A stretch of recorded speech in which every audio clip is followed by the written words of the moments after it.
அல்லேலூயா. வசனத்தை வாசிப்போம். ஆதியாகமம் 5ஆம் அதிகாரம் 22 24 வரை. ஆதியாகமம்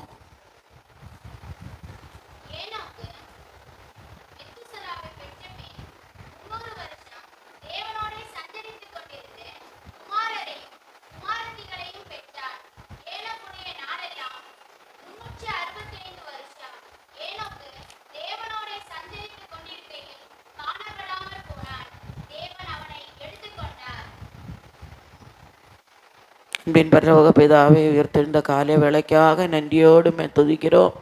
இந்த நாளிலூடு இந்த வசனத்தை அடி எனக்கு கொடுத்தபடி நான் ஸ்தோத்திரம். பேசக்கூடிய கிருபையை தருவீராக, பலப்படுத்துவீராக.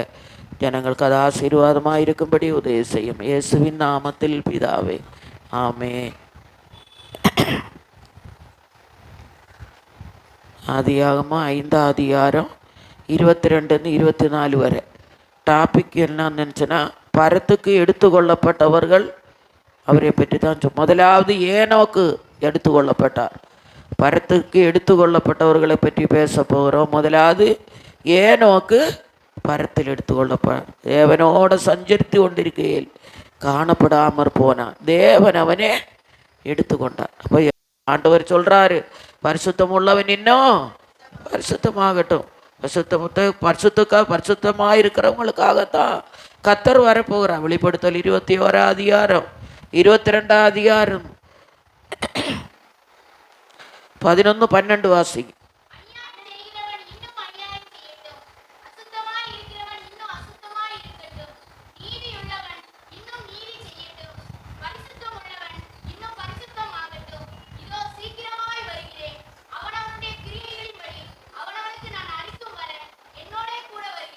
அவரே சொல்றாரு, பரிசுத்தம் உள்ளவன் இன்னும் பரிசுத்தமாயிரு. பரிசுத்தவாங்களே, பரிசுத்தம் உள்ளவர்களை சேர்க்கும்படி தான் ஆண்டவர் சீக்கிரமாய் வரப்போ. ஏனோக்கு பரிசுத்தம் உள்ளவனாக இருந்தான், தேவனுக்கு உண்மையாய் நடந்தான். ஆனால் அவன் பாரு, இப்போ பரலோகத்தில் இருக்குது. கடைசி நாட்களில் பாரு ஏனோக்கு ஏலியாவும் தான் இறங்கி வந்து 3.5 வருடத்தில் வந்து அவங்க இறங்கி வந்து தெருவையே அவங்கள வந்து உங்களை வந்து இழுத்து கொண்டு போவாங்களாம். மரித்த சரீரத்தை இழுத்து கொண்டு போகுமா. வெளிப்படுத்தல் நம்ம வாசிக்கிறோம். கடைசியில் சத்தம் கேட்கும் போது அவங்க வானத்துக்கு எடுத்து கொள்ளப்படுவாங்களாம். அதே போல் ஏனோக்கு ஏலியாவும் இன்னைக்கு பரலோகத்தில் இருக்கிறது. நம்மளும் இந்த நாட்களில் பரிசுத்தமுள்ளவர்களாக, தேவனுக்கு பிரியமுள்ளவர்களாக நம்ம அவளை மாற வேண்டும். பரிசுத்தமுள்ளவன் இன்னும் எனக்கு சீக்கிரமாய் வரப்போகிறார். நான் உலகத்தில் நம்ம எத்தனையோ சம்பவங்களை பார்க்குறோம். யூடியூப்பை திறந்தேன்னா அழிவு தான் பார்க்குறோம். தண்ணி ஏறி வண்டியும் வீடும் ஜனங்கள் எல்லாம் மரிச்சு போகுது. கர்த்தர் நம்மளை ஜீவனோடு வச்சிருக்கிறார். பாரு, ஏனோக்கு வந்து பரிசுத்தமாக இருந்தாங்க. உலகத்தில் இருக்கும் வரைக்கும் அவன் ஜனங்களுக்காக உலகத்தில் ஜீவிச்சாங்க. சத்தியத்தை சொன்னாங்க, அநேகரை ரட்சிப்புக்கு நேராக நடத்தினாங்க. ஆனால் என்ன பண்ண, ஒரு கூட்டம் ஜனங்கள் சத்தியத்தை கேட்கல. கடைசி நாட்கள் அதனால் ஏனோக்கு மூலம் தேவன் என்ன பண்ணாங்க, அந்த குடும்பம் மட்டும்தான் பாதுகாக்கப்பட்டாங்க. அப்படிப்பட்ட நிலவரம் இந்த நாட்களில் நம்ம ஜனங்களுக்கு வரக்கூடாது. ஏனோக்கே போல நீங்கள் மற்றவங்களுக்கு சத்தியத்தை சொல்லுங்கள். இன்றைக்கி இதே போல் இந்த நாட்களில் நம்ம ஆண்டவரை பற்றி சொல்லுகிறோம். அநேக ஆத்துமாக்கள் நம்ம மூலம் ரட்சிப்புக்குள்ளே வரணும். பரிசுத்தமாக இருந்ததினால் ஏனோக்கு பரலோகத்துக்கு எடுத்துக்கொள்ளப்பட்டார். நாமும் இந்த நாட்கள் பரிசுத்தமான ஒரு வாழ்க்கையை வாழ்ந்து ஏனோக்கே போல நம்ம ஜீவிக்குள்ளவங்களா கர்த்தர் நம்மளை மாற்ற வேண்டும். அது மட்டுமல்ல, எபிரேயர் 11ஆம் அதிகாரம் 5ஆம் வசனத்தை வாசிங்க.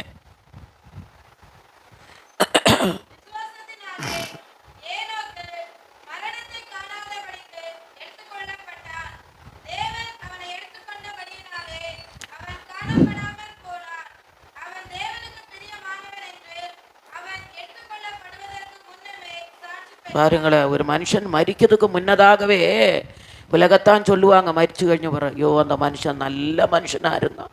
அதுபோல் நமக்கு ஒரு ஏனோக்கு மரிக்கிறதுக்கு முன்னாலே சாட்சி பெற்றான்.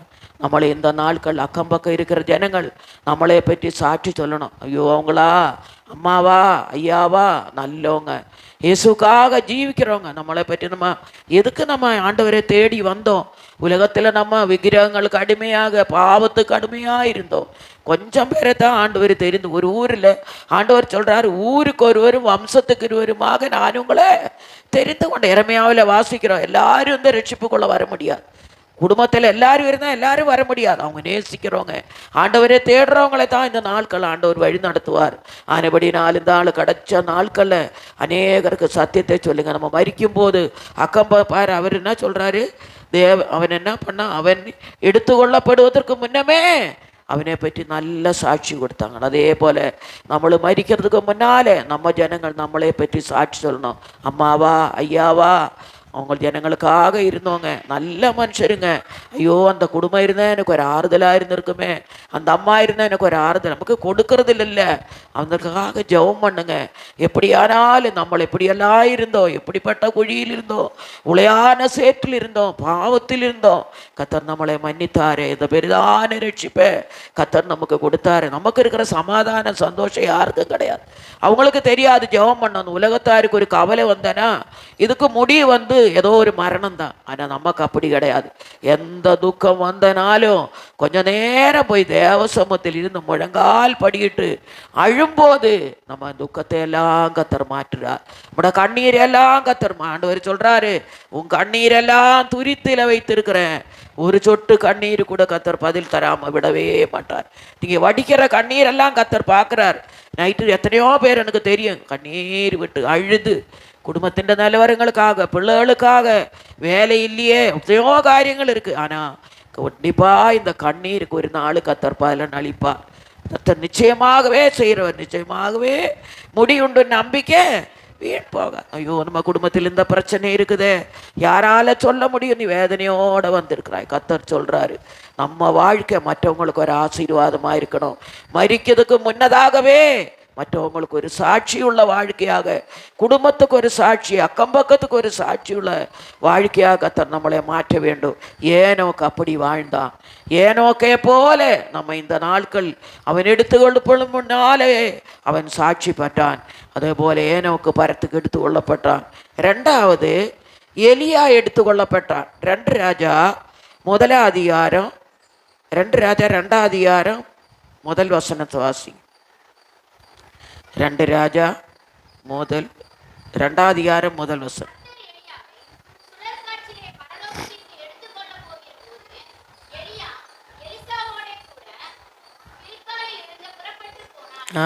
ரெண்டு எலியாவும் எலிசாவும் சேர்ந்து போயிட்டே இருந்தாங்க.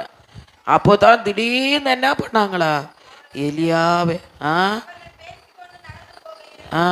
அடுத்த வசனம், அடுத்த வசனம் அதுதான்.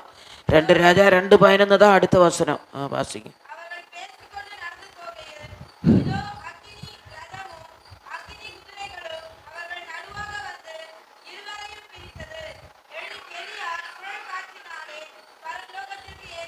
பார்த்தீங்களா, எலியாவோடு கூட எலிசா சேர்ந்து போனாங்களா.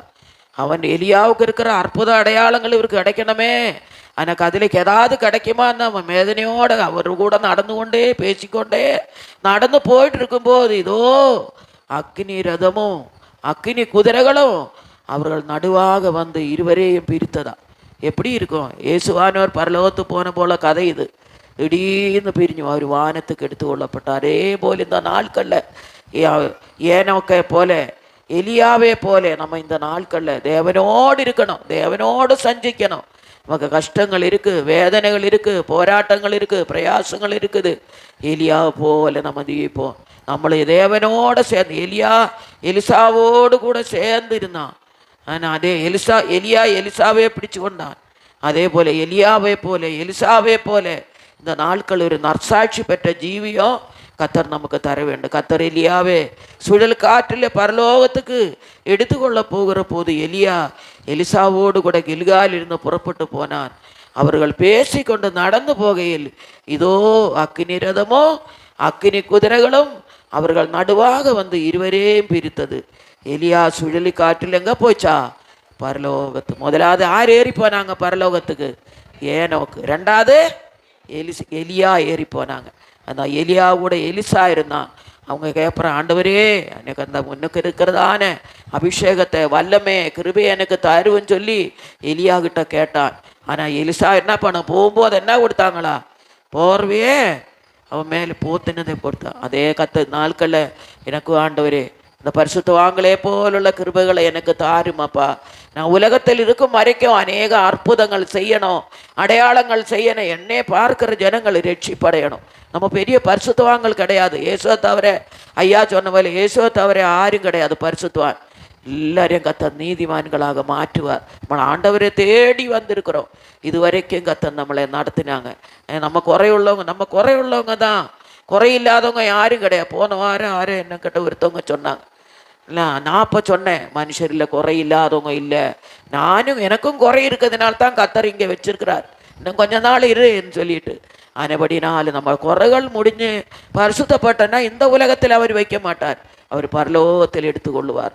ஆனபடினால் இந்த நாளில் எலியா போல, ஏனோக்கை போல, எலியாவை போல, எலிசாவை போல உள்ள மனுஷர்களாக கத்தர் நம்மளை மாற்றி வேண்டும். மூன்றாவது, இயேசுவானவர் எடுத்துக்கொள்ளப்பட்டாரா? வசனம் வாசிங்க.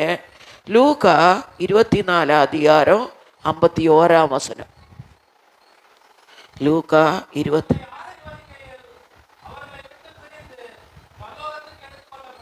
ஆமேன். அவர் மனுஷரை ஆசீர்வதித்துட்டு பரலோகத்துக்கு போயிட்டாங்க. மண்ணு கொஞ்ச நாட்கள் தான் நம்ம இருக்கு, நம்மளை ஆசீர்வதிக்கும்படியாக இந்த நேரம் கத்தர் நம்மோடு கூட இருக்கிறார். எல்லாரையும் கத்தர் ஆசீர்வதிக்கிறார். தேவன் ஒருத்தரே ஆசீர்வதிக்காம இல்லவே இல்லை, என்னையே ஆசீர்வதித்தாங்க. உங்களை ஒவ்வொருவரையும் கத்தம். ஆதி நாட்கள் எப்படி இருந்தோம், நம்ம குடும்பங்கள் எப்படி இருந்தோம், நம்ம பிள்ளைகள் எப்படி இருந்தோம். குடும்பங்களுக்கு போனால் சொல்லுவாங்க, அந்த காலத்தில் நாங்கள் எப்படி இருந்தேனே, ஒன்று இல்லாமல் இருந்தேனே, சாப்பாடு இல்லாமல் இருந்தேனே, துணி இல்லாமல் இருந்தேனே, பந்துக்கள் நம்மளை நேசி. இப்போ பாருங்க, நம்ம வசதியான முறை எல்லாரும் நம்மளை தேடி வர்றாங்க. ஐயோ ஐயாவா அம்மாவா தேடி வர்றாங்க. அப்படி ஒரு நாட்களில் இயேசுவான ஒரு உலகத்தில் இருந்து ஜனங்களுக்கு வந்து எல்லாரும் நேசிக்கக்கூடிய கிருபைகளை தந்திருக்கிறார். நம்ம கூட பிறந்தவங்க இனஜன பெந்துக்களுக்கெல்லாம் இயேசுவை பற்றி சொல்லுங்க. இயேசுவான ஒரு உலகத்தில் இருந்தது போல் அவர் இருந்த நாட்களில் அவர் ஊழியத்தை செய்தார், மனசோடு செஞ்சார், பரிசுத்தமாக செய்தார். அதே போல் இந்த நாட்களில் தேவனுக்கு பிரியமுள்ளவர்களாய் நம்ம காணப்படுவோம். அவர்களை ஆசீர்வதிக்க அவர்களை விட்டு பிரிந்து பரலோகத்தை எடுத்துக்கொள்ளப்பட்டார். இயேசுவானவர் பரலோகத்தை எடுத்துக்கொள்ளப்பட்டார். மார்க் 16:19 வாசிங்க. மார்க் 16:19.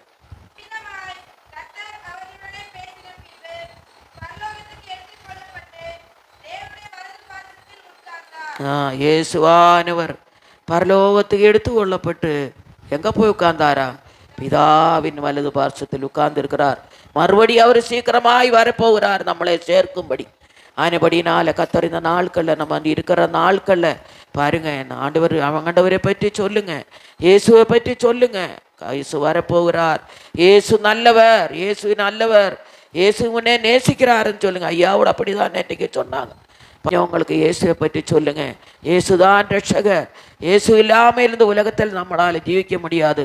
மேலே இழுக்கும் போது ஏன்னு போகுது, கீழே இருக்கும்போது சூழ்ந்து வருது. இயேசுவும் தான் நம்ம மூச்சியே, இயேசுதான் மூச்சியே, அது நினைக்கல யாருமே. அதுபடி 4 நாட்களை இயேசுவை பற்றி சொல்லுங்க. உண்மையான தேவன் அவர் தான். உலகத்தில் நம்மளோட பாவங்களுக்காக கல்வாரி சிலுவையில் சுமந்து நம்மளை ரட்சித்தாரே, இயேசுக்காக நம்மளை மாற்றினாரே. அதுபடினால நம்மளை மட்டும் இந்த ரட்சிப்புக்குள்ள வரதல்ல, நம்ம இனஜன பெந்துக்கள் யாவருக்கும் இந்த நாட்களில் இயேசு உலகத்தில் இந்த நாட்கள் 33 வருஷத்தை கத்தர் ஆண்டவருக்காக ஒரு செலவு பண்ணார். அதே போல் நம்ம இருக்கிற ஆட்கள் ஆண்டவரை தீர்மானம் பண்ணுங்க. இந்த கூட்டங்களில் ஆண்டவரே ஒரு நாளைக்காவது நான் இயேசுவை பற்றி சொல்லாமல் இருக்க மாட்டேன், ரட்சிக்கப்படாத ஜனங்களுக்கு ஒரு ஆண்டவர் அவங்களே பற்றி சொல்லுங்க. நேற்றுக்கு அவர் அந்த பிரசங்கத்தை பண்ணாரு பாருங்க, அந்த கண்ணு தெரியாதவனை பற்றி. அப்போ எனக்கு ரொம்ப வேதனை வந்துச்சு. உண்மையா நம்ம எங்கே அதுங்க வந்தால் எங்கே கவனிக்க போகிறோம், போங்கன்னு துரத்துறோம். ஆனால் பாருங்க, நான் வியாதிஸ்தனு அந்த குளத்தண்டை போகும்போது அவரை சொல்லும்போது எனக்கு ரொம்ப வேதனையாக இருந்துச்சு. ஒரு கண்ணு தெரியாதவனை போவோன்னு துரத்துறாங்க. ஆனால் ஏசப்பான்னு கூப்பிடாரு. அவரை கூப்பிடும்போது என்ன பண்ணாங்களா, அவர் கிட்ட உனக்கு என்ன வேணும்னு கேட்குறாங்களா. நேற்றுக்கு அவர் சொன்னார் பாருங்க, ஒரத்த சத்தமாய் கூப்பிட்டாது, பத்தமேயோ உனக்கு என்ன செய்ய வேண்டும் என்கிறார் என்றார். அதற்கு அவன் அந்த குருடன், ஆண்டவரே நான் பார்வையாடி. அதே மாதிரி நம்ம இந்த நாட்களில் ஏழைகளுக்கு இறங்குங்க, திக்கற்றவர்களுக்கு இறங்குங்க. கொஞ்ச நாள் வாழுறீங்களா, இயேசுக்காக வாழுங்க. அநேகரை ரட்சிப்பில் இருக்கிறீங்களா, இயேசுக்காக வாழுங்க. சத்தியத்தை சொல்லுங்க, உங்கள் பிரதேஷ் நீங்கள் வண்டியில் ஏறும்போது ஐயா சொன்னது பாரு, நீங்கள் இயேசுவினை நேசிக்காருன்னு சொல்லுங்க. அடிக்கடி நான் சொல்லுவேன் பிள்ளைகள்கிட்ட. சத்தியம் எல்லாம் வீடுகளில் போய் சொல்ல வேண்டாம். ஒரு அம்மா காய்கறி வந்தேனா, இயேசு உன்னை நேசிக்கிறார், உன்னை ஆசீர்வதிப்பாருன்னு சொல்லுங்க. அந்த விதையானது அவளுக்குள்ளே போய் பலனே கொடுப்பாங்க.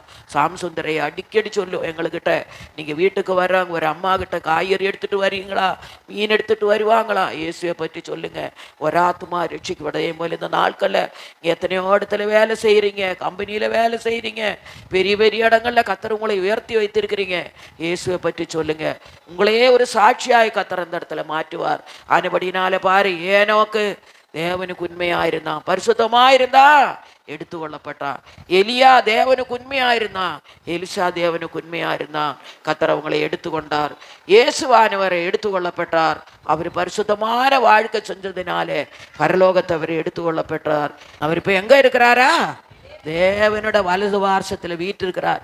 மறுபடியும் அவர் வரப்போகிறார், சீக்கிரமாய் வரப்போகிறார். ஆனால் அந்த ஒரு பாஸ்டர் ஐயா பிரசங்கம் பண்ணிகிட்டே இருக்கிறாங்க, எருசலேமிலெல்லாம் இப்போ ஒரு பலியிட்டு ஆலயம் கட்ட போகிறாங்களாம். அது கட்டிட்டேன்னா கர்த்தர் சீக்கிரமாய் வரப்போகிறார்.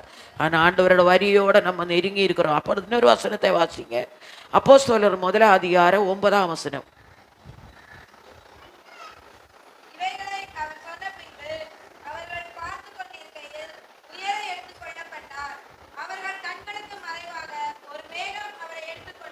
ஆமே.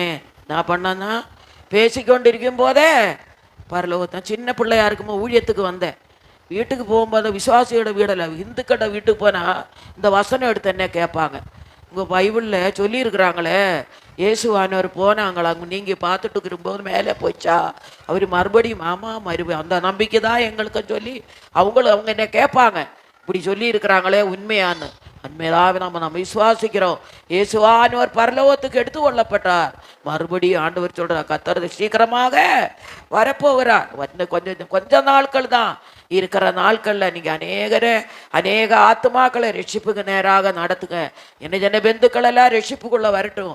ஒரு ஆத்மா ரட்சிக்கப்பட்டால் முழு குடும்பத்தையும் கர்த்தர் ரட்சிப்பார். நம்முடைய எத்தனையோ குடும்பங்களில் பிள்ளைகள் ரட்சிக்கப்படல, கணவன்மா ரட்சிக்கப்படல, மனைவி ரட்சிக்கப்படல, எவ்வளோ ஆத்மாக்கள் ரட்சிக்கப்படாமல் இருக்கு. அவங்களுக்கெல்லாம் அவங்களால முடிந்த அளவுக்கு சத்தியத்தை சொல்லுங்க. சத்தியத்தை அறிவீர்கள், சத்தியம் உங்களை சத்தியத்தை சொல்லுங்க. இயேசுதா உண்மையான தேவன், நல்லவர், அவரை நீங்கள் ருசிச்சு பாருங்கள். அவர் எப்படிப்பட்டவர் உங்களுக்கு தெரியும், நமக்கு தெரியும் நம்முடைய இயேசு எப்படிப்பட்டவர். அவங்களுக்கு ஒவ்வொருத்தருக்கும் ஆண்டவரை பற்றி சொல்லுங்க. இயேசு நல்லவர், இயேசுவை ருசித்து பார்த்த நமக்கு தான் அவரை பற்றி தெரியும். ஆனபடினால் இந்த நாட்களில் தெரியாத ஜனங்களுக்கு இயேசுவை பற்றி சொல்லுங்க. அவர் பரலோகத்துக்கு எடுத்து கொள்ளப்பட்டார், மறுபடியும் அவர் மீண்டும் திரும்பி வரப்போகிறார். அப்போஸ்தலர் 1:11 வாசிங்க.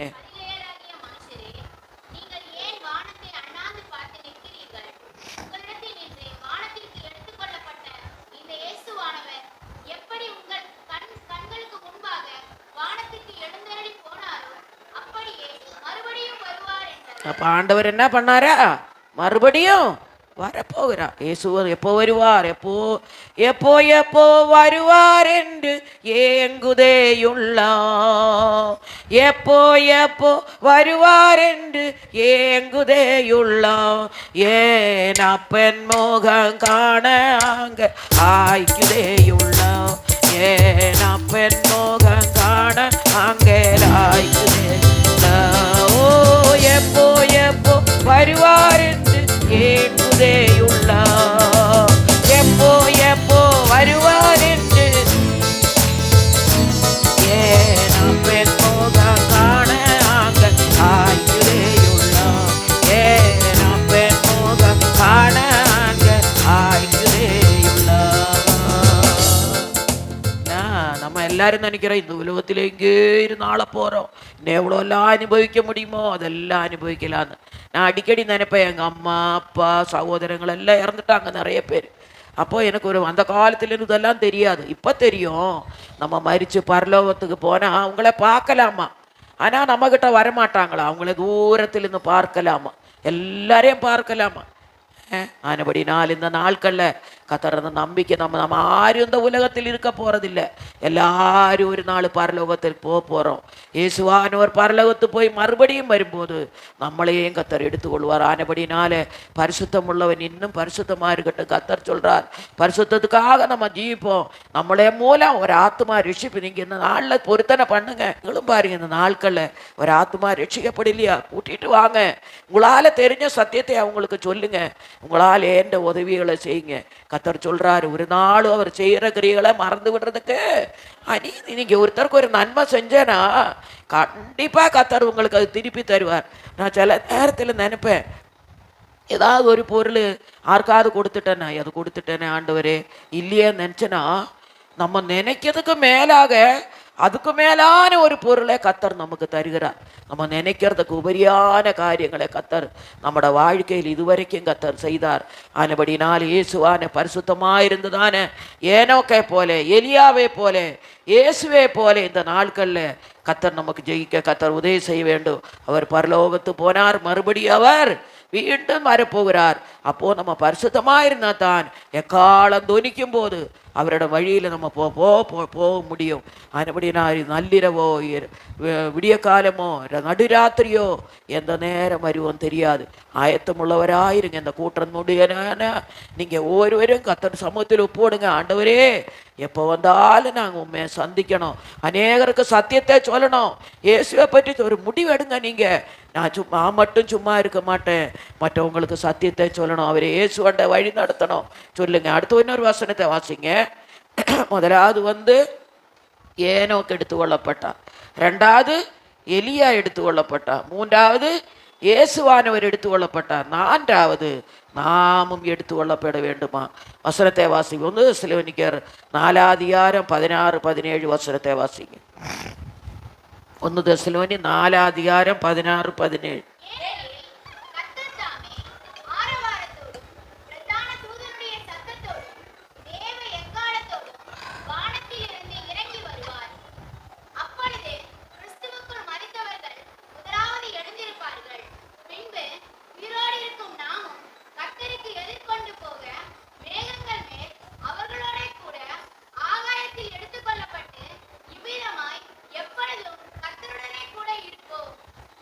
கத்தர் என்ன பண்றாரு?